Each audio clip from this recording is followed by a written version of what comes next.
तुम्ही मान वाकवून सतत मोबाईल पाहताय तर ही बातमी तुमच्यासाठी महत्त्वाची आहे, कारण तुमच्या याच सवयीमुळे फ्रोझन शोल्डर होण्याचे प्रकार वाढताना दिसतात।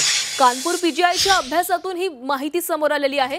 खांद्यातच नाही तर पाठीच्या कण्यालाही या सवयीमुळे त्रास होतोय। फ्रोझन शोल्डरग्रस्त 100 रुग्णांच्या अभ्यासातून हा निष्कर्ष काढण्यात आलेला आहे। मोबाईल फोनचा वाढता वापर, विशेषतः स्क्रीनकडे पाहताना दीर्घकाळ मान वाकवण्याची सवय यामुळे फ्रोझन शोल्डर सारख्या आजारांच्या घटनांमध्ये वाढ होताना दिसतेय। पीजीआय कानपूर इथल्या वेदना औषध विभागाने केलेल्या अभ्यासामध्ये हे उघड झालेले आहे। केवळ प्रौढांमध्येच नाही तर चिंताजनक म्हणजे 10 वर्षांच्या मुलांमध्ये आणि अगदी लहान मुलांमध्ये देखील ही समस्या आढळते। फ्रोझन शोल्डरची समस्या असलेल्या 18 ते 65 वर्षांच्या 100 रुग्णांच्या अभ्यासानंतर पीजीआयनं हा निष्कर्ष काढलेला आहे।